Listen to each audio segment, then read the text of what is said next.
নমস্কার। আজ শুনবেন অভীক সরকারের লেখা গল্প রক্ত ফলক। হাজার বছর আগে কি ঘটেছিল সোমপুরা মহাবিহারের গর্ভগৃহে? একজটা দেবীর নামে কাকে অভিশাপ দিলেন মহাস্থবির রত্নাকর শান্তি? মায়ারানী হালদারের বংশে হাজার বছর ধরে পূজিত হয়ে এসছে একটি অভিশপ্ত পাথুরে ফলক। কিন্তু কেন? টেনিয়া কি পারবে বালুরঘাটের 3টি মেয়েকে প্রেমের জালে ফাঁসিয়ে এনে বিক্রি করে দিতে? মেখলা কনখলার কাহিনীটাই বা কি? কি হবে অসহায় মেয়ে 3টির? জানতে হলে সঙ্গে থাকুন। প্রবল উত্তুরে হাওয়ার রাত ছিল সেটি, আর সে বছর মধ্য মাঘ মাসে নেমেছিল বৃষ্টি। প্রত্যাশিতভাবেই সমগ্র মহাবিহার ঘুমে আচ্ছন্ন। শুধু একজনই জেগে আছেন এই দুর্যোগের রাতে। প্রধান চৈত্যটির পাশ দিয়ে লম্বা বারান্দা, আর তারপরেই শ্রমণদের থাকা সারি সারি ঘর। ভন্তে শিবাপা তার অঙ্গবস্ত্র দিয়ে প্রদীপটি আড়াল করে সাবধানে বাঁচিয়ে শেষ ঘরটির মধ্যে এসে দাঁড়ালেন। তারপর এদিক ওদিক দেখে উত্তর পূর্বের কোণের একটি পাথরের ওপর মৃদু চাপ দিতেই সেটি ভেতরে ঢুকে গেল, আর সঙ্গে সঙ্গে কালো দেওয়ালের একটি অংশ খুলে উন্মুক্ত হলো একটি গুপ্ত পথের মুখ। সন্তর্পণে এদিক ওদিক তাকিয়ে তার ভেতরে ঢুকে দেওয়ালের অংশটি ঠেলে গোপন রাস্তাটি বন্ধ করে দিলেন ভিক্ষু শিবাপা। খানিকক্ষণ বাদে ঠিক সেই ঘরের বাইরে যেন ভোজবাজির মতোই আবির্ভূত হলেন 3 জন। তাদের মধ্যে একজন দ্রুত এসে পাথর চেপে সরিয়ে সেই গুপ্ত সুড়ঙ্গের পথ উন্মুক্ত করলেন। তারপর চাপা গলায় বললেন, আসুন স্থবিরশ্রেষ্ঠ, আসুন পণ্ডিতাচার্য, দ্রুত গেলে হয়তো কন্যা 3টিকে বাঁচালেও বাঁচাতে পারি। দ্রুত সেই গুপ্ত পথে প্রবেশ করলেন পাল সম্রাট কুমার পালের প্রধান অমাত্য সোমেশ্বর গর্গ।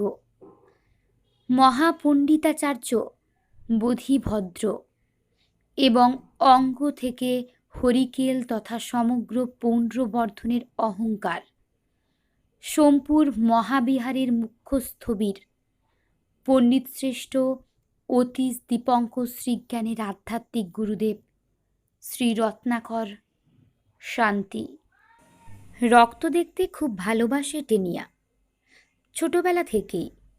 ওর যখন 5 বছর বয়স, তখন থেকেই আরশোলা আর ইঁদুর ধরে ব্লেড দিয়ে কেটে দেখা ওর প্রিয় শখ ছিল।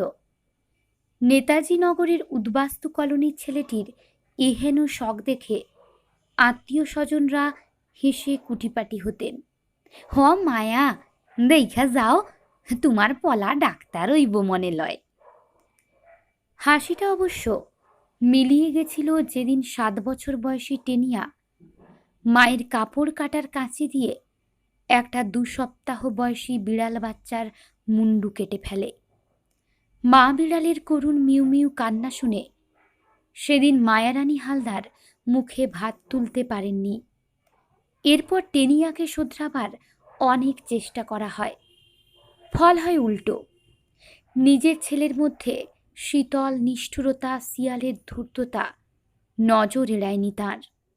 ডাক্তার, বদ্যি, মানত, জলপড়া, চেষ্টা সবই হয়, বলা বাহুল্য লাভ কিছুই হয়নি। মায়ারানী জানতেন যে হবে না। তাঁর শ্বশুর বংশে কারো কারো এরকম উন্মাদ ও হিংস্র হয়ে ওঠার ইতিহাস আছে। তাঁর শাশুড়ির ভাসুরের বড় ছেলের নাকি এরকম অভ্যেস ছিল। নিজের হাতে মুরগির মাথা ছিঁড়ে ফেলা, খুঁচিয়ে খুঁচিয়ে কুকুরছানার চোখ তুলে ফেলা, খাঁচার মধ্যে কয়েকটা হিংস্র ক্ষুধার্ত সরালে কুত্তার মধ্যে বাচ্চা সমেত মা বিড়াল ছেড়ে দেওয়া, এসবের মধ্যে লোকটা পৈশাচিক উল্লাস খুঁজে পেত। আর চট্টগ্রামের উত্তরচর মজলিশপুরের জমিদার রতিকান্ত হালদারের বড় ছেলের সেই সব কাজে বাধা দেবে এমন সাহস গোটা চট্টগ্রামে কারো ছিল না। শুধু তাই নয়, মায়ারানী জানেন শুধু হিংস্রতাই নয়, সঙ্গে করে এরা নিয়ে আসে অতল স্পর্শী কামুকতা। লঘুগুরু জ্ঞান থাকে না, সময় অসময় বিচার থাকে না, পাত্র অপাত্র ভেদ থাকে না, এমনই রাক্ষসে সর্বগ্রাসী সেই কামস্পৃহা। রতিকান্ত হালদারের বড় ছেলের হাতে তিনি নিজে কতবার নিগৃহীতা হয়েছেন। বলতে বলতে কেঁদে ফেলতেন মায়ারানীর শাশুড়ি। শেষে নিজের বাবারই এক মুসলমান রক্ষিতাকে নিয়ে সে পালায়, তখন তার বয়স 16। যাবার আগে অবশ্য সে বাবার সঞ্চয়ের বেশ খানিকটা অংশ নিয়ে যেতে, আবার বাবার বুকে একটা আধহাতি তলোয়ার গেঁথে দিয়ে যেতে ভোলেনি। মায়ারানীর তাই ভয় হয়, একে কলোনি এলাকা, উঠতি বয়সের মেয়ে বউদের ভিড়, আর তাছাড়া বাঙালদের মধ্যে অন্তরালের আব্রু ব্যাপারটা কম। কবে কি কেলেঙ্কারি হয়ে যায় ভেবে মায়ারানী কাঁটা হয়ে থাকেন। অতসী গেছিল সাহাদের বাড়ির পেছনে কি একটা কাজে, ওর ঠিক মনেও নেই। আসার সময় হঠাৎ করেই চোর কাঁটার একটা ঝোপ ওর শাড়ি টেনে ধরে, আর সেটা ছাড়াতে গিয়েই ওর নজরে পড়ে লাল বলটা। অতসীর ছেলের বয়স 3, লাল বল দেখলে চকাই খুশিই হবে ভেবে বলটা তুলতে গিয়েই ফলকটা নজরে পড়ে ওর। নেহাত কৌতূহল বশেই ফলকটা তুলে নেয় ও, আর তখনই টের পায় যে ফলকটা বেশ ভারী। ওর ছেলের লেখা স্লেট যেরকম, প্রায় সেরকম সাইজেরই, চারিপাশে ভাঙা, কিন্তু তেলতেলে মসৃণ, মানে রীতিমতো ব্যবহার হতো আর কি। সলিড পাথরের তৈরি বোঝাই যাচ্ছে, নইলে এত ভারী হয় না। কিন্তু অতসীকে যেটা আশ্চর্য করল সেটা হচ্ছে ফলকের উপরে খোদাই করা ছবিটা। পাথরে খুঁদে বানানো 4টে শরীর, একদম নিচে বাঁদিকে একজন মানুষ বসে আছে পদ্মাসনে, আর 2 হাত তুলে কার যেন প্রশংসা করছে। প্রশংসা করছে অবশ্য 2 নর্তকীর, যারা ফলকের মাঝামাঝি, এবং স্পষ্টতই তারা নাচছে। যেটা বুঝতে পারল না অতসী, যে দুজনেরই মাথা বাঁ দিকে নাচের ভঙ্গিতে হেলানো, আর দুজনারই ডান হাত তাদের ঘাড়ের কাছে। হাতে কি কিছু ধরা আছে বুঝতে পারল না অতসী। যাগ্গে যাক, ফলকের ওপরে আবার একজন মহিলা আশীর্বাদ দেওয়ার ভঙ্গিতে। ফলকটা ফেলেই দিত অতসী, কিন্তু খেয়াল করে দেখল যে সিঁদুর আর তেলের দাগ রয়েছে নিচের দিকে। মানে পুজো আচ্চা হতো বা হয়, ফেলে দেবে অতসী? এমনিতেই দিন ভালো যাচ্ছে না ওর। ওর বরের সঙ্গে রোজ তার মালিকের খিটিমিটি লাগছে। অনেকদিন থেকেই ভোম্বল বলছে ওই মালিকের কাছেও চাকরি করবে না, এবার একটা টোটো কিনবে। মা, মাগো, দয়া করো মা, একটু দেখো। ফলকটা প্রণাম করে নিয়েই নিল অতসী। সুড়ঙ্গের মধ্যে আদিম অন্ধকার। হাতড়ে হাতড়ে বেশ খানিকক্ষণ গিয়েই স্থির হয়ে দাঁড়িয়ে গেলেন 3 জন। কারো কাছেই আলোর উৎস কিছু নেই। হঠাৎ করে রত্নাকর শান্তির হাতে জ্বলে উঠল একটি প্রদীপ, শান্ত কিন্তু ভারী উজ্জ্বল। চকিতে আলোময় হয়ে উঠল অন্ধকার সুড়ঙ্গ পথ। প্রথমটা হকচকিয়ে গেছিলেন সোমেশ্বর আর বোধিভদ্র, তারপর সামলে নিয়ে বললেন, এই উজ্জ্বলতম আলোকরশ্মি কোথায় পেলেন গুরুদেব? আমরা তো শুধু। দ্রুত ঠোঁটে তুলে শখ করলেন রত্নাকর শান্তি। একবার শুধু চাপা গলায় বললেন যে, দ্রুত যেতে হবে ভদ্র। অসহায় 3টি বালিকার কান্না আমি সকর্ণে শুনেছি। আর এই আলো, এর উৎস কিছু চৈনিক অগ্নিমশালা। আমার প্রিয় শিষ্য আতিশ তিব্বতের সন্ধান পেয়ে কিছুমাত্র মশলা চূর্ণ আমাকে পাঠায়। তারই কিছু সাবধানে বিশেষ প্রক্রিয়ায় ব্যবহার করলাম। চলুন সামনে এগোনো যাক।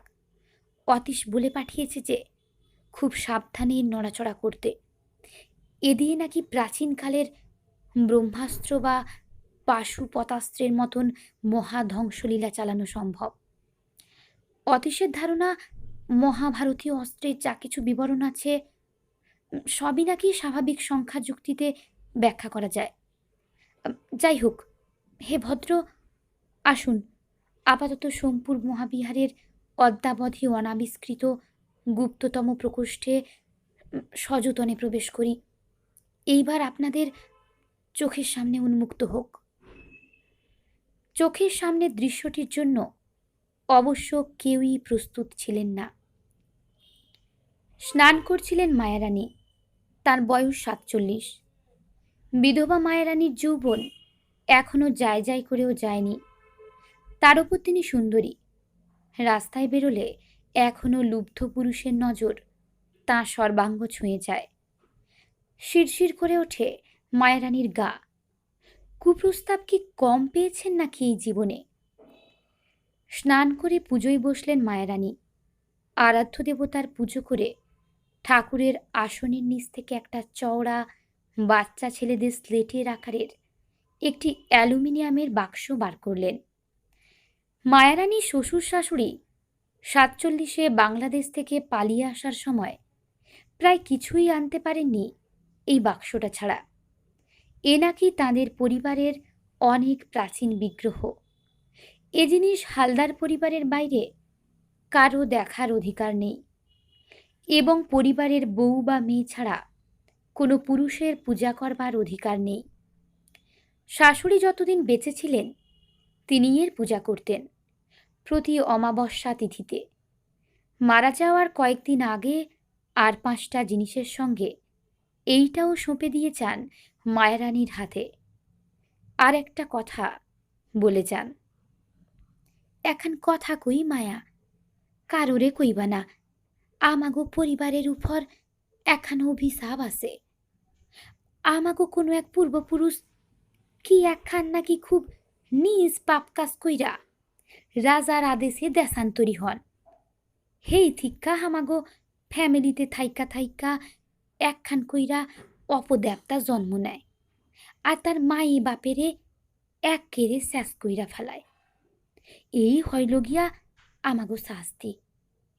এইখান সাবধানে রাখবা, তা হইলে আমাগো বংশধারা থাইকা যাইব অনে। শাস্তি ভোগ কইরাও সাবধানে রাখবা, কারোরে দেখাইবা না। মাইয়া লোক ছাড়া ইয়ার পূজা করায় নিষেধ আছে। অমাবস্যা তিথিতে পূজা দিবা। পূজার বিধি কি মা? জানতে চেয়েছিলেন মায়ারানী। পূজাবিধি বলে দেওয়ার পর খানিকক্ষণ চুপ করেছিলেন সেই বৃদ্ধা। তারপর ফিসফিস করে বলেন, যদি কোনোদিন এইটা নিজে নিজে হারাইয়া যায়, খুঁজবা না, জানবা হালদার বংশের শেষ সময় উপস্থিত। সেই দিনই আমাগো বংশ লো বইব। হালদার ফ্যামিলির কেউই আর বাইসা থাকবো না। এক মহাপুরুষ আইসা এয়ারে উদ্ধার কইরা লয়া যাবেন। হেইডাই হইল গিয়া আমাগো ফ্যামিলির মহাপাপের প্রায়শ্চিত্ত। সামান্য কেঁপেই উঠেছিলেন মায়ারানী। কার কেন কিসের অভিশাপ তা কেউই লিখে রাখেননি। কেউই জানে না, তার শাশুড়িও নয়। শুধু কে জানে কবে থেকেই অভিশপ্ত পরিবার বসে আছে পুরুষে পুরুষে অপরাধ ভোগ করার জন্যে আর বংশধারা লোপ করে সাপ মুক্তির জন্যে। কত নৃশংস সেই পাপ যে 1000 বছর তার জেট টেনে যেতে হয়। ইনি কে মা? কোন দেবতা? ভয়ে ভয়ে জিজ্ঞাসা করেছিলেন মায়ারানী। শাশুড়ি বলেছিলেন, দেবতা নয়, দেবী। তবে ইনি কে কইতে পারুম না। অনেক পুরুত মশাইরে জিগাইছি, বর্ণনা কইরা কেউই কইতে পায় নাই। রক্ষা কইর এনারে, খুবই জাগ্রত দেবী, অবহেলা কইর না। এর কয়েকদিন পরে শাশুড়ি চোখ বোঝেন। তখন মায়ারানীর বয়স ৩৭, আর তার ১ মাসের মধ্যেই ঘটে যায় সেই দুর্ঘটনা। দীর্ঘশ্বাস ফেলেন মায়ারানী। ১০ বছর হয়ে গেল, এখন তার বয়স হওয়ার কথা ২৬। কে জানে কোথায় আছে, কেমন আছে। চওড়া বাক্সটা বার করে ডালাটা খোলেন মায়ারানী, আর তারপর আতঙ্কে, ভয়ে আর বিস্ময়ে নীল হয়ে যান। বাক্সটা খালি। বালুরঘাটের বিবেকানন্দ পাড়ায় দত্তগুপ্ত গিন্নির সুনাম আছে, ধর্মপ্রাণা মহিলা বলে। ভদ্রমহিলা ঝাড়া হাত পা, ছেলে মেয়ে দুজনেই বিবাহিত, বাইরে চাকরি করে। স্বামী ভদ্রলোকটি ভারী ভালো মানুষ, বহুদিন বালুরঘাট কলেজে দর্শন পড়িয়েছেন। ফলে কর্তাগিন্নির ইহজীবনের জাগতিক দায় দায়িত্ব আপাতত শেষ। মাঝে মধ্যে ছেলের কাছে মুম্বইতে বা মেয়ের কাছে ব্যাঙ্গালোরে ঘুরে আসা, গান শেখানো, গিন্নিদের দ্বীপ্রাহরিক আলাপ, কর্তার অবসরপ্রাপ্ত বন্ধুদের নিয়ে বৈকালিক আড্ডা দেওয়া, এই নিয়েই কেটে যাচ্ছে। তবে গিন্নিমার দিনের বেলায় প্রায় পুরোটাই যায় ঠাকুর সেবায়। দত্তগুপ্ত গিন্নির বিশাল ঠাকুর ঘরে খুঁজলে নাকি ৩৩ কোটি দেবতার কম করে হলেও অন্তত অর্ধেককে পাওয়া যাবেই, পাড়ায় প্রচলিত প্রবাদ। এছাড়াও ভদ্রমহিলা দরিদ্র প্রতিবেশীদের প্রয়োজনে দেখেন, পাড়ার কয়েকটি শিশুর পড়াশোনার ব্যয়ভার চালান। সব মিলিয়ে বেশ জনপ্রিয়ই বলা চলে। অতসীর এ বাড়িতে যাতায়াত ছোটবেলা থেকেই। বস্তি বাড়ি থেকে প্রায় কুড়িয়ে এনে একে মানুষ করেছিলেন গিন্নিমাই। নইলে নেশাখোর বাপ আর বহুগামিনী মায়ের সংসারে সে এতদিনে যে কোথায় ভেসে যেত সেটা অতসী ভালো করেই জানে। লেখাপড়া বেশি হয়নি অতসীর। 18 বছর বয়সে খানিকটা গিন্নিমার সঙ্গে জোরাজুরি করেই সে ভুম্বলকে বিয়ে করে। সে বিয়েও গিন্নিমাই দেন। আজ ফলকটা পেয়ে সে সোজা এসে গিন্নিমার দরবারে উপস্থিত। গিন্নিমা আজ বেজায় ব্যস্ত ছিলেন। গ্রাম থেকে তাঁর দেওরের বড় মেয়ে তিতলি এসেছে প্রায় 2 বছর পর। এই দেওরকে তিনি পুত্র সম স্নেহে মানুষ করেছেন। সে এখন তাঁদের গ্রামের দিকের পৈতৃক সম্পত্তির দেখাশোনা করে। দাদা বৌদিকে সাক্ষাৎ দেবতা জ্ঞানে শ্রদ্ধা করে। ফলে তার মেয়ে যে ওদের চোখের মণি হবে সে তো বলাই বাহুল্য। আর কি দেখতে হয়েছে মেয়েকে, সবে 16 বছর বয়স। আহা, সাক্ষাৎ দেবী প্রতিমা যেন, রূপ যেন একেবারে ফেটে পড়ছে। উজ্জ্বল গম রঙের ত্বক, তাতে লালচে আভা, একঢাল কোঁকড়ানো চুল, পদ্মফুলের পাপড়ির মতন চোখ, আর তেমন মিষ্টি ব্যবহার। গিন্নিমা তো ঘুরে ঘুরে দেখেন, আর আশ মেটে না। থেকে থেকেই থুথু করে যাচ্ছেন, আহা যদি নজর লাগে। পাশের মুখুজ্জে বাড়ির যমজ মেয়ে সোনাই আর রূপাই তো তিতলির খুব ন্যাওটা। তারা তো দিদিকে 2 বছর বাদে পেয়ে কী করবে বুঝেই উঠতে পারছে না। সেই সকাল থেকে চিলেকোঠায় গল্প জুড়েছে 3 জনে। ছাদে কাপড় মেলতে গিয়ে হা হা হি হি শুনেছেন তিনি 2 এই 12 বছর 16 বছর বয়সে এত কি তোদের গোপন গল্প রে বাবু, অতসী যখন আসে দত্তগুপ্ত গিন্নি তখন খেয়ে দিয়ে শোবার উদ্যোগ করছিলেন। ফলকটা দেখে বললেন, তোর হাতে ওটা কী রে অতসী? অতসী হাত পা নাড়িয়ে বেশ বর্ণনা সহকারে তার প্রাপ্তি কাহিনীটি জানালো। মনে হচ্ছে খুব বড় 3 দেবী, বুঝলে গিন্নিমা। আমি তো ভাবলুম তোমার কাছে দিলে সেবা যত্ন পাবে, তাই নিয়ে এলুম। এর বেশি কিছু বলার দরকারও ছিল না গিন্নিমাকে। ঠাকুর দেবতার মূর্তিগুলোকে উনি মানুষ জ্ঞান করেই যত্ন সেবা করেন। গরমের আলাদা জামা, শীতের আলাদা জামা, তার উপর মরশুমের নতুন ফল কি সবজি, সবই আগে ঠাকুর সেবায় যায়। গরমকালে ঠাকুর ঘরে এসি চলে, কর্তার অনুযোগ উপেক্ষা করে। হৃষ্ট মনে গিন্নিমা ফলকটা নিয়ে মাথায় ঠেকিয়ে বললেন, চল তাহলে, মায়ের যখন ইচ্ছে। অতসী ফিরে যাবার সময় দেখল ছাদে দাঁড়িয়ে চাপা লজ্জার উন্মুখে মোবাইলে কার সঙ্গে যেন কথা বলছে তিতলি। একটা দীর্ঘ গুপ্ত পথ পেরিয়ে তিনজনে যখন সেই পথের শেষে এসে দাঁড়ালেন, তখন তাদের সামনে এক বিশাল গর্ভগৃহ। তার চারিপাশের দেওয়াল মশাল গুঁজে রাখার ফলে স্থানটি ঈষৎ আলোকিত। প্রবেশপথের একদম উল্টো দিকের দেওয়ালে লম্বমান একটি চিত্রিত বস্ত্রখণ্ড। তার সামনে প্রবেশপথের দিকে পিঠ করে বসে একটি বিশাল শরীর, তার ঊর্ধ্বাংশ অনাবৃত, নিম্নাংশে গেরুয়া পট্টবস্ত্র। তার পাশে বিনীতভাবে দাঁড়ানো একটি শরীর, এই সোমপুরা মহাবিহারের একজন শ্রমণ, ভিক্ষু শিবাপা। চিত্রিত বস্ত্রখণ্ডটিতে যে চিত্রটি অঙ্কিত, চকিতে দেখলে অতি বড় সাহসীরও বুক কেঁপে উঠবে। চিত্রের মধ্যস্থলে এক ভয়ালো দর্শন কালো দংষ্ট্রাবিশিষ্ট নীলবর্ণ পুরুষের ছবি। ভয়াবহ আরক্ত চোখ দুটি যেন বাইরে বেরিয়ে এসেছে অসীম ক্ষুধায়।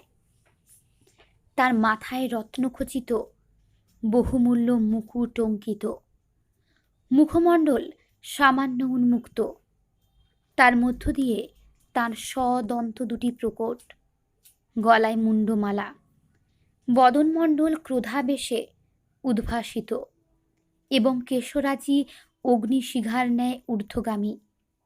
ইনি আলীর পদে অর্থাৎ দক্ষিণ পদ অগ্রবর্তী করে এবং বাম পদ পিছনে মুড়ে নিচে এক যুগনদ্ধ মূর্তিকে পদদলিত করছেন। শ্রী রত্নাকর শান্তি ও বোধিভদ্র জানেন ওই যুগনদ্ধ মূর্তি কার। ভৈরব ও কালরাত্রি। এখানেই শেষ নয়, এক উলঙ্গিনী দেবী, যার গাত্রবর্ণ রক্তের ন্যায় লাল, তিনি এই নীলবর্ণ পুরুষের বাম উরুর ওপর আসীনা। তার মুখ সেই ভয়ালো পুরুষটির মুখের কাছে। দেবী শুধুমাত্র উন্মুক্ত পশ্চাৎদেশটি দৃশ্যমান এবং শুধুমাত্র বাম পার্শ্বের মুখমণ্ডলটি উদ্ভাসিত। আহা, কি ক্রোধদীপ্ত, কি ভয়ঙ্কর সেই মুখমণ্ডল! তারও বাম পদ সেই ভৈরব ও কালরাত্রির যুগনদ্ধ মূর্তির উপর স্থাপিত। নীলবর্ণ সেই ভয়ালো পুরুষটির ঘাড় জড়িয়ে দেবীর দুটি হাত, এক হাতে উদ্যত কর্তরী, আরেক হাতে রক্তপূর্ণ করটি, আর দেবীর মাথার পাশ থেকে একটি বরাহ মুখ নির্গত হয়ে রয়েছে। এর সামনে যে বিশালকায় পুরুষটি বসেছিলেন, তিনি হ্রিং হুং ফট বলে সেই বিশাল চিত্রাঙ্কিত বস্ত্রখণ্ডের উপর কিছু রক্ত চন্দন চর্চিত পদ্ম ছুঁড়ে দেওয়ার সঙ্গে সঙ্গে পিছন থেকে মহাস্থবির রত্নাকর শান্তি গম্ভীর কণ্ঠে বলে উঠলেন, এই সময় এত গোপনে আপনি কিসের সাধনায় রত ভন্তে বজ্রকেতু, জানতে পারি? সেই বিশাল দেহী পুরুষটি চমকে ঘাড় ঘোরালেন। চমকে উঠলেন ভিক্ষু শিবাপা। উঠে না দাঁড়িয়ে, না ঘুরেই তিনি জবাব দিলেন, চক্রসম্বর হেরুকের আরাধনা তো আপনার অজানা নয় স্থবিরশ্রেষ্ঠ। আর চক্রসম্বর হেরুক ও দেবী বজ্রবারাহীর যুগনদ্ধ মূর্তি কি আপনার মতো পণ্ডিতের অদেখা? ইনি দেব সপ্তাক্ষর, দেবী বজ্রবারাহী। রূঢ় কণ্ঠে তাকে থামিয়ে দেন সোমেশ্বর গর্গ। উঠে দাঁড়ান ভন্তে, ওইভাবে কারো সঙ্গে কথা বলা ভব্যতা বিরুদ্ধ, সে কি আপনি জানেন না? এইবার সম্পূর্ণ উঠে দাঁড়ালেন সেই দীর্ঘকায় বলশালী পুরুষটি। এদিকে ফিরে তাকাতে প্রকাশ পেল তাঁর পেশিবহুল চেহারা, মাথায় অবিন্যস্ত কেশরাশি জটাকারে চূড়া করে বাঁধা, শ্মশ্রুগুম্ফময় মুখ। তবে সবচেয়ে দর্শনীয় বুঝি চোখ দুটো। মনে হয় যেন সহস্র বছরের আদিম ক্রূরতা সেই চোখের অতলে লুকিয়ে আছে, লুকিয়ে আছে আগ্নেয়গিরির মতন। বিষধর কালনাগিনী যেন ফনা তুলবে যে কোনো মুহূর্তে, কিন্তু আপাতত শীতল বিষের সঞ্চয় নিয়ে সে অপেক্ষমান। সামান্য কৌতুক কি খেলে গেল বজ্রকেতুর মুখে? সাড়ম্বরে মাথা ঝুঁকিয়ে বললেন, প্রণত হই মহামাত্য গর্গ। কি সৌভাগ্য, আচার্য বোধিভদ্র উপস্থিত দেখছি। অধীনের প্রতি কি আদেশ প্রভু? প্রশ্ন তো আগেই করেছি ভন্তে বজ্রকেতু। এই সময়ে এত গোপনে সপ্তাক্ষর বজ্রবারাহীর পুজোর কি প্রয়োজন? সোমপুর মহাবিহারের যে কোনো চৈত্যে বা প্রকোষ্ঠে আপনি এ পূজা করতে পারতেন ভন্তে। শান্ত গলায় প্রশ্ন করলেন রত্নাকর শান্তি। মন্ত্র জানে আসন সিদ্ধির উপায় ও প্রকরণ যে একান্ত গোপনীয় হে মহাস্থবির। কিসের এত গোপনীয়তা বজ্রকেতু? সামান্য অস্থির গলায় প্রশ্ন করলেন বোধিভদ্র। সোমপুর মহাবিহার সম্পূর্ণত স্বধর্মের মহাযান পন্থা অবলম্বন করে, যেখানে বোধিসত্ত্ব অবলোকিতেশ্বরের পথানুসারে বহুজন সুখায় বহুজন হিতাহ করুণা বিতরণ করে জগতের উদ্ধারই একমাত্র লক্ষ্য। যদি ব্যক্তিগত সম্বোধই একমাত্র লক্ষ্য হয়, ধর্ম কায়ে এবং তথতায় যদি একাই আগত হতে চান, তাহলে মহাযান পন্থা আপনার পথ নয় ভন্তে। আপনি থেরবাদী, স্বার্থপর হীনজানি। আপনি কিসের আকাঙ্ক্ষায় ব্যক্তিগত সিদ্ধির পথ বেছে নিলেন ভন্তে বজ্রকেতু? এত গোপনীয়তা কিসের? প্রভু সাক্ষ্যসিংহ তো আপনাদের এই রাস্তা দেখাননি ভন্তে। আহ, তত্ত্বকথা রাখুন পণ্ডিতাচার্য, আমার প্রশ্নের উত্তর চাই।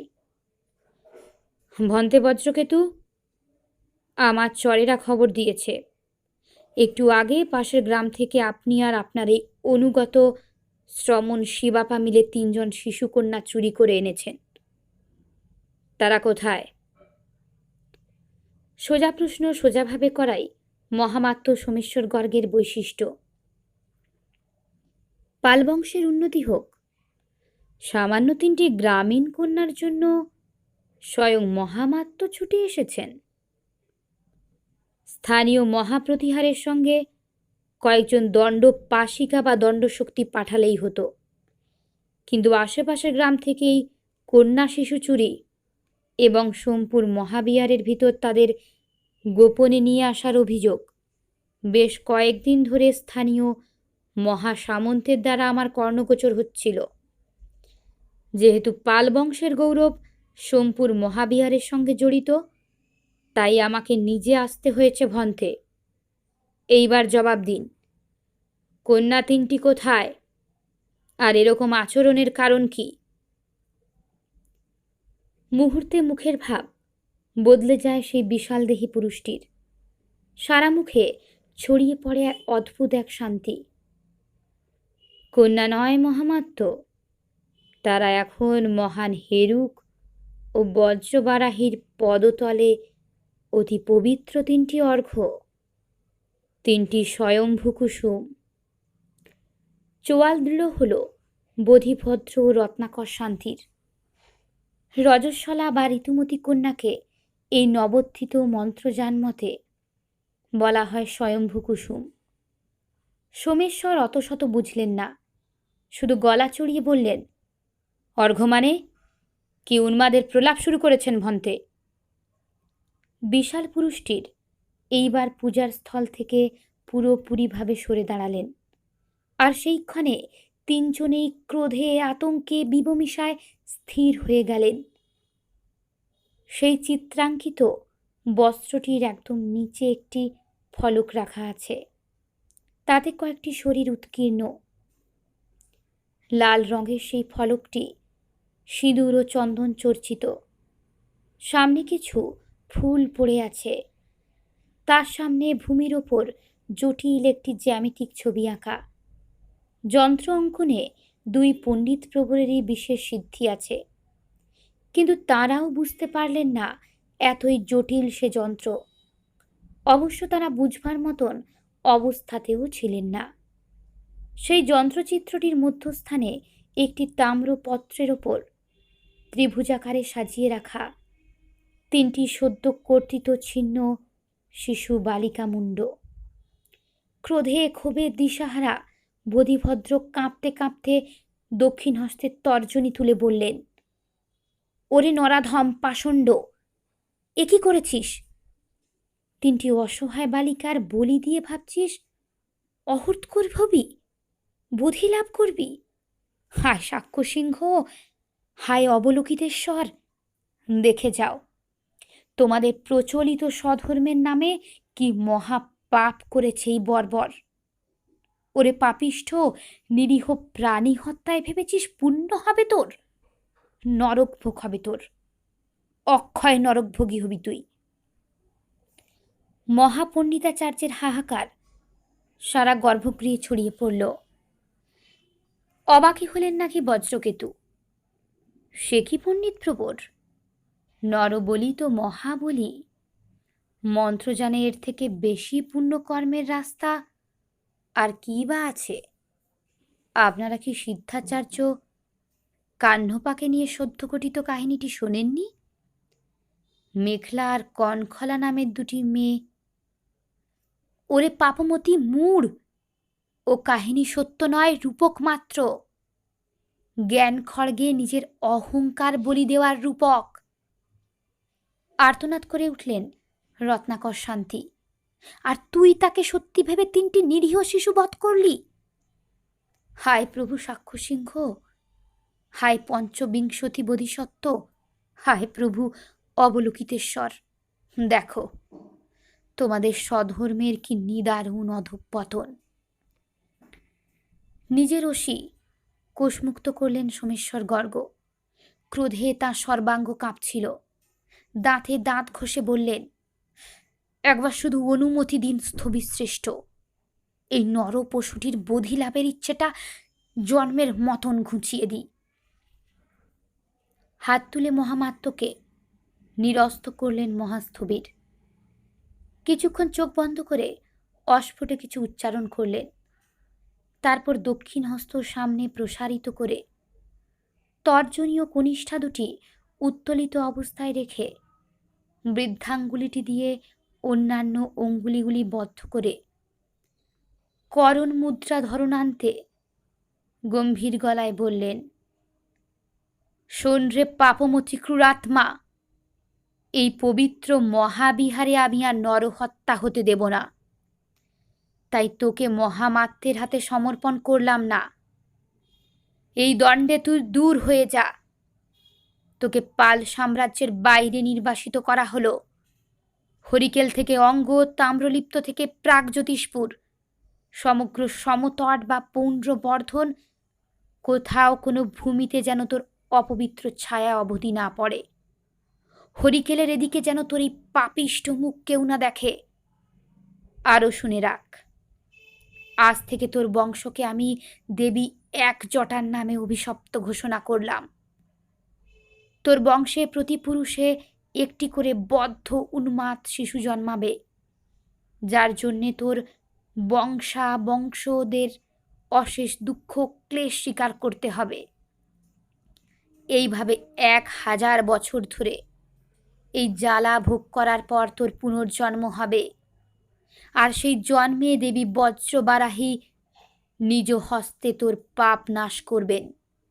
যে পাপিষ্ঠ ফলকটির সামনে ঘৃণ্য পাপ কর্মটি করেছিস, তাকে অভিশাপ দিলাম।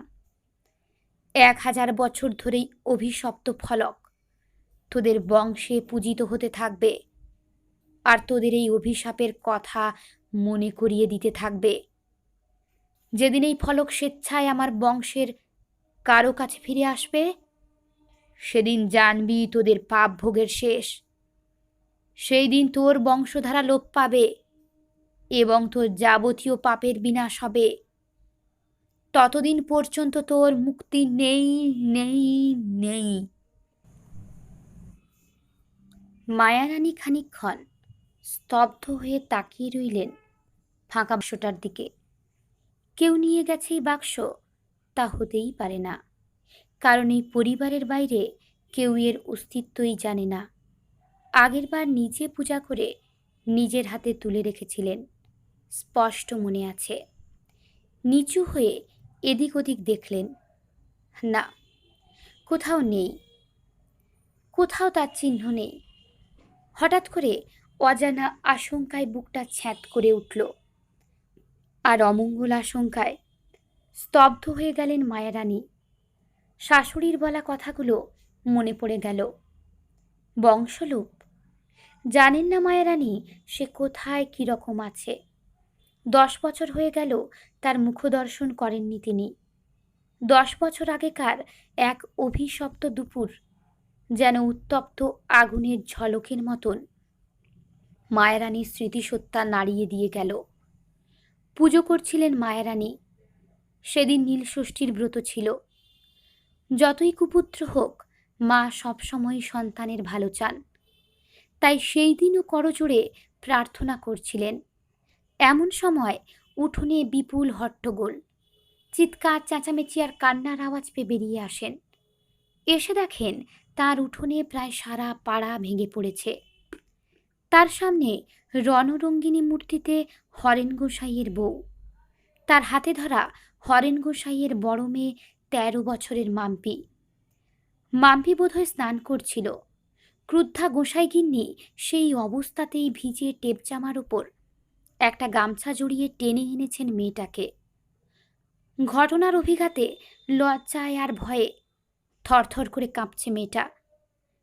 গোসাইগিন্নির অবশ্য তাতে হুঁশ নেই। তিনি চিল চিৎকারে পাড়া মাথায় তুলেছেন। ছি ছি ছি ছি ছি, পাড়ার মধ্যে বাস করা দায় হয়ে উঠল দেখছি, বেয়াদব বদমাস ছেলে। ছি ছি ছি ছি ছি, পাড়ার মধ্যে বাস করার দায় হয়ে উঠল।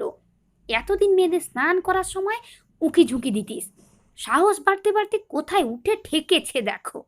ঘরে ঢুকে সমস্ত মেয়েকে বলি, এমন ছেলেকে আঁতুড়েই নুন খাইয়ে মেরে ফেলতে পারোনি মেজ বউ। ছি ছি ছি ছি। মায়ের হকচকিয়ে গেছিল। তারপর সামান্য সামলে নিয়ে বিস্মিত স্বরে জিজ্ঞেস করেন, কি হয়েছে দিদি? আর দিদি বলে ডেকো না ভাই, দেখো তোমার গুণধর সুপুত্রের কাণ্ড। মাম্পি চান করতে বাথরুমে ঢুকেছে, সেই সুযোগে তোমার ছেলে বাইরে থেকে কাঠি দিয়ে ছিটকিনি খুলে ভেতরে ঢুকে। ছি ছি ছি ছি ছি, তোকে না দাদা বলে ডাকতো, হ্যাঁ? সেদিনও মাসিমা মাসিমা করে লুচি আর পায়েস খেয়ে গেলি। ছি ছি ছি ছি, দুধ দিয়ে কি কাল সাপি না পুষেছি ভাই, কি শিক্ষাই না দিয়েছ। এ পাড়ায় বাস করা কিন্তু ঘুচিয়ে দেব, আমাকে চেনো না। পাথরের মতন স্থবির হয়ে দাঁড়িয়েছিলেন মায়ারানী, আর তার ভেতরটা পুড়ে ছারখার হয়ে যাচ্ছিল। আজ অবধি না তাঁর মা বাবা, না শ্বশুর শাশুড়ি, না স্বামী কেউ তাকে একটা কটু কথা বলতে পারেননি। এমনই শান্ত অথচ দৃঢ় স্বভাব মায়েরানীর। সত্য ব্যবহার ও স্পষ্ট উচ্চারণের জন্য পাড়ায় লোকে তাকে ভয়ও করে, ভালোবাসে। আজ সারা জীবন ধরে তিল তিল করে জমানো মান ইজ্জত সব যেন তাসের ঘরের মতন তাঁর চারিপাশে ভেঙে পড়ছিল।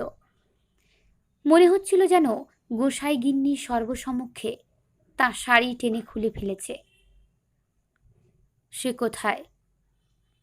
অবিশ্বাস্য শান্তস্বরে জিজ্ঞাসা করলেন মায়েরানী। সারা উঠোন মুহূর্তে চুপ করে গেল।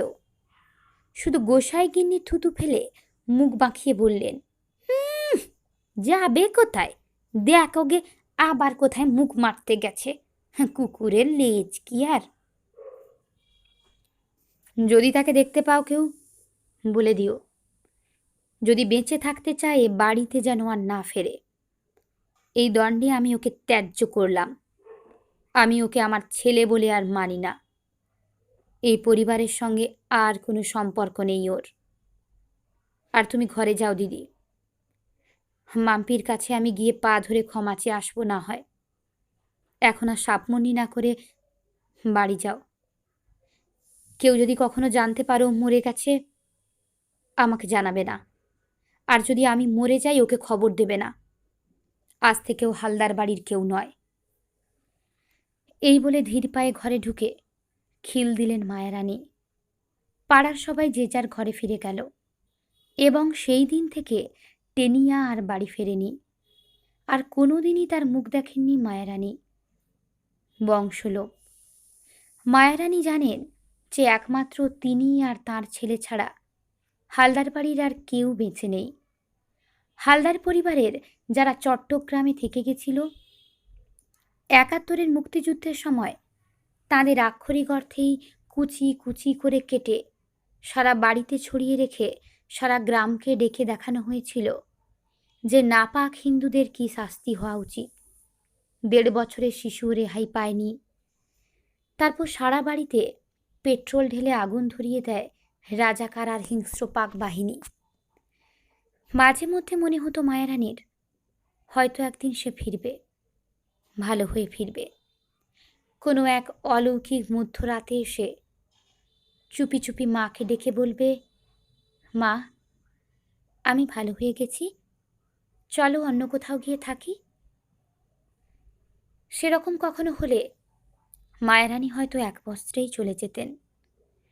কতদিন স্তব্ধ দুপুরে খেতে বসে বাইরে কারোর আওয়াজ পেয়ে চমকে উঠতেন, সে এলো নাকি রে?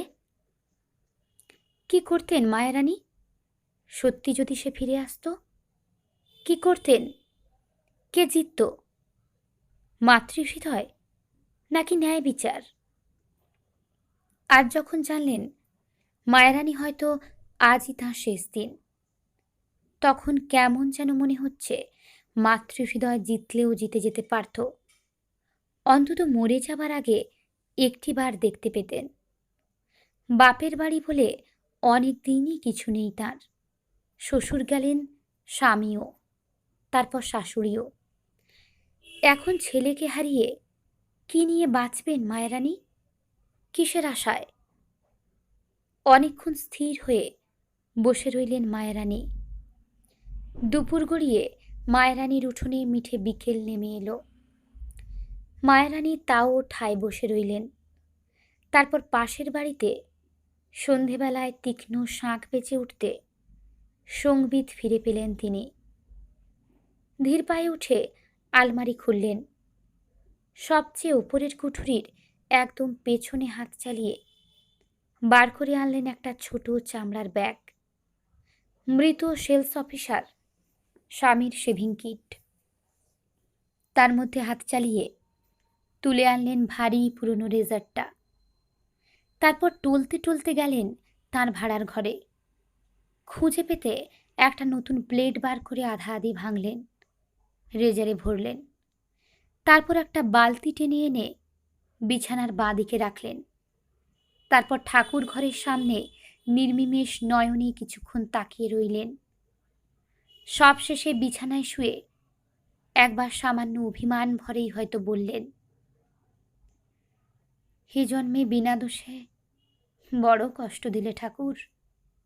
আমার কিন্তু কোনো অপরাধ ছিল না। দেখো ঠাকুর, পারলে পরের জন্মে ভালো মা বানিয়ে পাঠিও। বলে বাঁ হাতটা বালতির মধ্যে রেখে কবজির উল্টো দিকে রেজারটা প্রায় গেঁথে দিয়ে গায়ের সমস্ত শক্তি দিয়ে টেনে দিলেন মায়ারানী। ঘোরের মধ্যে ছিল তিতলি। এমনও হয়, রূপকথা আজও ঘটে, এভাবেও প্রেমে পড়া যায়। গত বছরেই ভালো রেজাল্ট করে বাবাকে বলে একটা দামি স্মার্টফোন পেয়েছে তিতলি। আর ফোন পাওয়া মাত্রই সিম কার্ড, ডেটা প্ল্যান ইত্যাদি সেট করেই ফেসবুক। আর মুহূর্তের মধ্যে তিতলির সামনে যেন পুরো দুনিয়াটা দরজা কপাট খুলে তার গ্রামের বাড়ির উঠোনে চলে এলো। লখনৌয়ের মনামাসি, বম্বের বুলু কাকা, কলকাতার রত্না পিসিমা, আরও অনেকে। তারপর ওর স্কুলের সিনিয়র শবনম দিদি, যে জয়েন্ট পেয়ে কলকাতায় যাদবপুরে ইঞ্জিনিয়ারিং পড়তে গেছে। সব্বাইকার সঙ্গে রোজ রোজ কথাবার্তা, হাহা হিহি। কে বলে পৃথিবীটা এত বড়? এই তো সেদিন ব্যাঙ্গালোরের অনিদা প্যারিস গেল, তারপর কত কত ছবি আপলোড করলো। দেখে দেখে তো তিতলির আর আশ মেটে না। শুধু কি আত্মীয় আর বন্ধু বান্ধব, তাছাড়াও তাদের বন্ধু, কত গায়ক, কত নায়ক, লেখক সব্বাই যেন হাতের কাছে চলে এসেছে জাদুকাঠির ছোঁয়ায়। এই করতে করতে একদিন তিতলি দেখে অচেনা একটি ছেলের থেকে ফ্রেন্ড রিকোয়েস্ট, নাম স্যাম। প্রোফাইল পিকচারটা দেখে থমকে গেল তিতলি। আই বাস, পুরুষ মানুষ এত সুন্দর হয়! দারুণ রকম দেখতে তো ছেলেটাকে। ফ্রেন্ড রিকোয়েস্টটা অ্যাকসেপ্টই করে ফেলল তিতলি। পরের দিন বিকেলে লেকের আড্ডায় গিয়ে এক ছোটোখাটো টাক মাথা সৌম্যদর্শন প্রৌঢ়কে দেখে একটু আশ্চর্যই হলেন বালুরঘাট কলেজের দর্শনের প্রাক্তন অধ্যাপক তথাগত দত্তগুপ্ত। দেখা হতেই তার বন্ধুরা হৈ হৈ করে ডেকে নিলেন। আলাপটা অবশ্য অবসরপ্রাপ্ত আমলা সমীর মোহনই করালেন। আসুন গুপ্তদা, আলাপ করিয়ে দিই। ইনি মিস্টার মৈত্র, আর ইনি প্রফেসর দত্তগুপ্ত। প্রফেসর সাহেব কিন্তু বিখ্যাত লোক মিস্টার মৈত্র। অনেকদিন ফিলোজফি পড়িয়েছেন কলেজে, এর কাছে কিন্তু বিশেষ জারিজুরি খাটবে না আপনার, এই বলে দিলুম। মৃদু হেসে যুক্ত করে নমস্কার করলেন তথাগতবাবু। মাথা সামান্য নিচু করে প্রতি নমস্কার করলেন নবাগত প্রৌঢ়টি। সাদা ট্রাউজার্স, কমলা রঙের হাফ শার্ট আর সাধারণ একজোড়া বাটা জুতো পরে আছেন ভদ্রলোক। সম্পূর্ণ ন্যাড়া মাথায় সামান্য একটি টিকির আভাস, যা আজকালকার বাঙালিদের মধ্যে দেখাই যায় না। তবে সমস্ত শরীরে যেটা নজর কাড়ে খেয়াল করলেন তথাগত, সেটা হচ্ছে চোখ দুটি। আশ্চর্য শান্ত, মায়াময়, অথচ উজ্জ্বল চোখ দুটি। দেখেই মনে হয় বুদ্ধিমান, ভালো লোক। ভদ্রলোককে মনে মনে বেশ পছন্দই হয়ে গেল তাঁর। নতুন এলেন নাকি এখানে? স্মিত হেসে প্রশ্ন করলেন প্রফেসর দত্তগুপ্ত। আরে না না, গেছিলাম বীরভূমের মোল্লারপুর। মাঝখানে প্রায় ঝাঁপিয়েই পড়লেন অকৃততার সম্পন্ন ব্যবসায়ী মাধবাচার্য। ভাইয়ের ওখানে বুঝলেন, একটা তেলকল সস্তায় পাচ্ছিলাম কি না, ভাবলাম কিনে রাখি। তা একদিন সকালে উঠে দাঁত মাজতে মাজতে রাস্তায় হাঁটছি, দেখি ইনি পাশের বাড়ির বাগানে একটা বেদিতে বসে ধ্যান ট্যান করছেন। আমি তো মশাই, আপনারা জানেন, সারা জীবন টাকা পয়সা ছাড়া অন্য ব্যাপারে কিছু ভাবিনি। তা পাপি তাপি মানুষ, ভাবলুম দেখে নিই ধ্যান ট্যান কী করে করতে হয়। রাত্রিরে হিসেব টিসেব করে খেয়ে দিয়ে মশারি টশারি ফেলে প্র্যাকটিস করব না হয়। ও মা! খানিকক্ষণ পর ইনি হঠাৎ চোখ টোক খুলে বলেন, তেলকলটা কিনবেন না, ওতে অভিশাপ আছে। আমার তো মশাই ঠকাস করে হাত থেকে টুথব্রাশটা পড়ে নর্দমায় ভেসে চলে গেল। আমি তেলকল কিনব ইনি কি করে জানলেন? পাশের বাড়ির সঙ্গে আমার ভাইয়ের তো বাক্যালাপই নেই, ওদের জানার প্রশ্নই ওঠে না। তারপর ভাবলুম বাজারে তো কথা উঠছেই, উনি হয়তো সেখান থেকে জানবেন। যাই হোক, 15 টাকার টুথব্রাশটা গচ্চা দিয়ে বাড়িতে এসে ছানটান করে খেতে বসেছি কি বসিনি, ও মা, খবর পেলুম সেই তেল কলে নাকি পুলিশ এসেছে। কি ব্যাপার? না আমি তো মশাই ধাঁ। তারপর ছুটে গিয়ে দেখি তেল কলের মেঝে খুঁড়ে পুলিশ একটা মেয়ের লাশ তুলছে। সে কি ওয়াক্তলা গন্ধ মশাই! জানা গেল মালিক নাকি তার ছেলের বউকে মেরে পুঁতে দিয়ে তেল কলটা আমার ঘাড়ে চাপাবার চেষ্টায় ছিল। বিয়ের দেনা পাওনা নিয়ে কারবার। আমি তো মশাই ছুটে গিয়ে এনাকে বললুম, আপনাকে ছাড়ছি না দাদা। এতটা একদমই বলে হাঁপাতে লাগলেন মাধব আচার্যি। এতক্ষণ তথাগত হাঁ হয়ে শুনছিলেন। এইবার সমীরবাবু বললেন, তারপর আচার্যবাবু, শোনেন, ইনি ওর ভাইয়ের সেই প্রতিবেশীদের গুরু ভাই। কি এক প্রাচীন তান্ত্রিক পুঁথির খোঁজে এসেছেন মল্লারপুর। আর আচার্য মশাইকে তো আপনি চেনেনই, যেটা ধরেন তার একেবারে শেষ ত্বক বুঝে থাকেন। ইনিও মৈত্র মশাইকে বগল দাবা করে বালুরঘাট এনে হাজির। এতক্ষণে মৈত্রমশাই কথা বললেন। আমারও অবশ্য ইচ্ছে কম ছিল না এদিকে আসার। ইচ্ছে আমার অনেক দিনের। তথাগতবাবু প্রশ্ন করেন, উম, কেন বলুন তো? এদিকেও কি তান্ত্রিক পুঁথি খুঁজছেন নাকি? সেসব বীরভূমের বাইরে কি করে পাবেন? সব তান্ত্রিক পীর, মহাশ্মশান এসবই তো দক্ষিণবঙ্গে। এদিকে তো... মৃদু হাসলেন মৈত্রমশাই। তান্ত্রিক পুঁথি খুঁজে পাওয়ার সঙ্গে তন্ত্রপীঠের যোগ সামান্যই। আর তন্ত্র তো শুধু হিন্দুদের নয়। মানে তন্ত্র হিন্দুদের নয় মানে? খ্রিস্টানদের বা মুসলমানদের আবার তন্ত্র আছে নাকি? সংশয় প্রকাশ করেন লাইব্রেরিয়ান অনিন্দভুক্ত। না না, সে কথা বলছি না। যদিও সুলেইমানি তন্ত্র বলে একটি ইসলামিক তন্ত্র প্রচলিত, তবে তার সঙ্গে ইসলামের যোগাযোগ নেই বললেই চলে। মশাই কি তান্ত্রিক নাকি?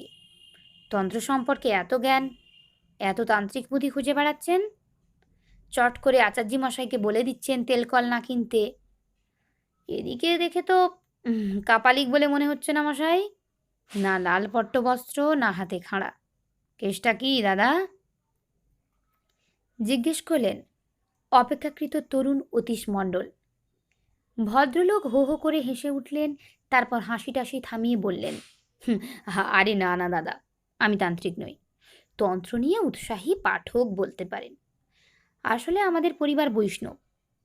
দেশে বৈষ্ণব নয় দাদা, খাস নবদ্বীপের বৈষ্ণব। যদিও আমি নিজে শাক্ত, আমার গুরুর আদেশে তন্ত্র নিয়ে একটু রিসার্চ করছি, এই আর কি। ওই গুরুর দেখানো পথেই অল্প সামান্য কিছু তন্ত্রাভ্যাস করা আছে। তাই তেলকলের ব্যাপারটা বলতে পেরেছিলাম। সবাই হৈ হৈ করে উঠল। ওই হলো, মানে আপনি আধাতান্ত্রিক? তাও দু একটা নমুনা দেখান না দাদা। আবার হেসে ফেললেন ভদ্রলোক। এ কি ম্যাজিক দাদা, যে বললেই দেখানো যায়? একমাত্র মানুষের মঙ্গল করার উদ্দেশ্য ছাড়া গুরুর বারণ আছে। এমনি এমনি ক্ষমতা প্রয়োগের, ওতে ক্ষমতা কমে যায়। তথাগত ঠান্ডা মাথার মানুষ, তিনি ধীরস্বরে প্রশ্ন করলেন, তন্ত্র জিনিসটা হিন্দুদের নয় বলছেন মৈত্রমশাই? কিন্তু ব্যাখ্যা দেননি। একটু খুলে বলুন না মশাই। নতুন কিছু শিখলেও তো শিখতে পারি। মৈত্রমশাই খানিকক্ষণ চুপ করে রইলেন, তারপর বলতে লাগলেন, তন্ত্র জিনিসটা অনেক পুরনো জানেন। সভ্যতার আদিমে যখন মানুষ প্রকৃতির হাতে অসহায় ছিল, খাদ্য আর জীবনের তাগিদ তাকে তাড়িয়ে বেড়াতো, তখন হয়তো যেন সে বেঁচে থাকে, যেন তার খাবার জোটে, তার জন্যেই বিভিন্নভাবে কোনো সর্বশক্তিমানের কাছে নিজেদের প্রার্থনা নিবেদন করা শিখল। এই নিবেদনের প্রকৃতিটাই তন্ত্র। ইংরেজিতে এইসব পুরনো প্রাকৃতিক পূজা পদ্ধতির একটা নাম আছে, অ্যানিমিজম। তন্ত্রের সঙ্গে তার তফাৎ সামান্যই। সত্যি কথা বলতে কি, সমস্ত প্রাচীন ধর্মগুলি আসলে ছিল বিভিন্ন প্রাচীন তান্ত্রিক প্রথা, শুধু দেখনদারি বাড়ানোর জন্যে আরও জটিল করে মানুষের সামনে পেশ করা। তন্ত্রের আসল উদ্দেশ্যই ছিল মানুষের জীবন ও সম্পদ রক্ষার জন্য ভগবানের কাছে নিবেদন পেশ করার বিভিন্ন আচার আচরণ বা পূজা পদ্ধতি মানুষকে বলে দেওয়া। সে ফসল ফলানোর আগে সমবেত নাচও হতে পারে, বা মদ তৈরি করার গোপন পদ্ধতিও হতে পারে, অথবা হতে পারে গ্রাম রক্ষক দেবীর নামে উৎসর্গ করা ষাঁড়টিকে বলি দেওয়া, অথবা অন্য পশু বলি দিয়ে তার শরীরের প্রজনন অঙ্গগুলোকে চাষের মাঠে ছড়িয়ে দেওয়া। আমাদের দেশেও হরপ্পা মহেঞ্জোদারোতে তন্ত্র সাধনার অনেক চিহ্ন পাওয়া যায়। তাই এও বলা যায় যে বৈদিক আর্য সভ্যতা আর এদেশীয় তন্ত্র সভ্যতার মধ্যে তন্ত্র সভ্যতাই বেশি প্রাচীন। এতটা বলে একটু দম নিলেন মৈত্রমশাই। সবাই মন্ত্রমুগ্ধের মতন শুনছিলেন তার কথা। সন্ধ্যা হয়ে আসা সত্ত্বেও কারো সে কথা খেয়াল ছিল না। শ্যামের ফ্রেন্ড রিকোয়েস্ট অ্যাকসেপ্ট করার কয়েকদিন সব চুপচাপই ছিল। সেই কদিনে শ্যাম আর তার বন্ধুদের প্রোফাইল তন্ন তন্ন করে খুঁজেছে তিতলি, ভূতগ্রস্তের মতন। ছেলেটাকে জানার জন্যে, চেনার জন্যে। যত জানছিল তত মুগ্ধ হচ্ছিল তিতলি। যাদবপুরের ইলেকট্রনিক্স ইঞ্জিনিয়ার, ফাইনাল ইয়ার। চাকরিও পেয়ে গেছে এরই মধ্যে। বন্ধুদের সঙ্গে তার পার্টির ছবিও আপলোড করা আছে, সঙ্গে কতগুলো ডাইনি টাইপের গা ঢলানি মেয়ের ছবিও আছে অবশ্য। শ্যামের গায়ে গা ঠেকিয়ে হাহাহি না করেই যেন চলছে না।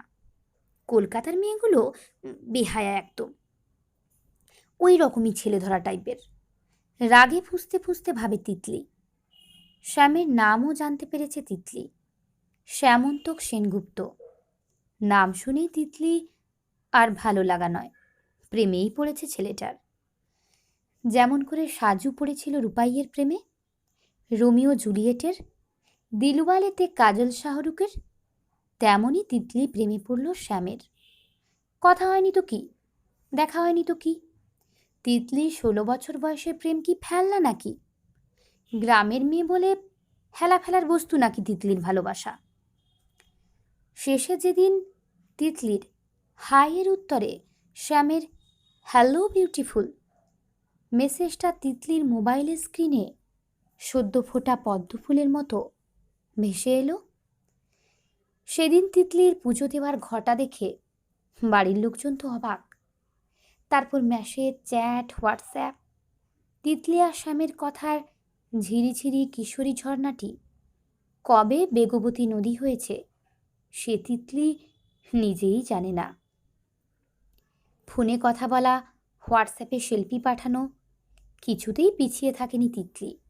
এমনকি যেদিন শ্যামও স্নান করার ভিডিও পাঠাতে বলল সেদিনও নয়। বলতেই হবে, শ্যামের দাবিটা শুনে লজ্জায় কুঁকড়েই গেছিল তিতলি। ছি ছি ছি, মাকেও কি লজ্জা লজ্জা, কি বেহায় শ্যামটা। ভাবলে এখনো ফর্সা মুখটা গোলাপি হয়ে আসে তিতলির। বিয়ের আগে এসব কি, হ্যাঁ? ছি। শেষে অবশ্য লজ্জা ঘেন্নার মাথা খেয়ে একটা 10 মিনিটের ভিডিও তুলে পাঠিয়ে দিয়েছিল তিতলি। নইলে যদি কলকাতার নীলাজ বেহায়া ডাইনিগুলো তার আগেই এসব দেখিয়ে তার শ্যামকে কবজা করে ফেলে? হতেই পারে না। চোয়াল শক্ত করে মনকে বেঁধে যতটা সম্ভব বিড়া ও কামকলা মিশিয়ে সে একটা ভিডিও বানিয়েছে, দিয়ে পাঠিয়েছে শ্যামকে। গ্রামের মেয়ে বলে সে কলকাতার মেয়েদের থেকে কম মডার্ন নাকি? ছো। মাঝে অবশ্য শবনম দিকে একবার হালকা আভাস দিয়েছিল তিতলি। সব দিক জেনে শুনে শবনমনি সেদিন অনেক রাতে কল করেছিল তিতলিকে। বলেছিল যে এই নাম যাদবপুরে প্রেজেন্ট 4 বছরে কেউ পড়ে না। আগের 2 ব্যাচেরও খবর নিয়েছিল, সে ব্যাচেও কেউ পড়েনি। যদিও তিতলি তার একটা কথাও বিশ্বাস করেনি, কারণ সব শোনার পর শ্যাম তাকে বুঝিয়েছিল যে শবনম শ্যামকে প্রপোজ করে এবং তিতলির প্রেমে অন্ধ শ্যাম তা রিফিউজ করে। তাই শবনম যে মিথ্যে কথা বলে তিতলির মন বিষিয়ে দেবে এ তো দিনের আলোর মতন পরিষ্কার। দত্তগুপ্ত বাড়ির ছাদে এসব কথাবার্তা নিয়ে আলোচনা করতে করতে সেদিন হাসি ঠাট্টায় ভেসে যাচ্ছিল বিশ্ব চরাচর। 3টি অবোধ বালিকার ওপর হালকা মিহি চাদরের মতন নেমে আসছিল শীতের হিমেল পরশ। কেউ দেখেনি সেদিন খুব মিহি মখমলের মতন গুঁড়ো অন্ধকারের মতো নেমে আসছিল 3টি নৃত্যরতা রমণীর এক অবিশ্বাস্য ভয়াবহ নাচের সিলুয়েট। ধীরে ধীরে সেই 3টি অন্ধকারের গুঁড়ো দিয়ে তৈরি সিলুয়েট চাদরের মতোই 3টি অপাবৃদ্ধ কন্যার গায়ে জড়িয়ে গেল অমোঘ নিয়তির মতোই।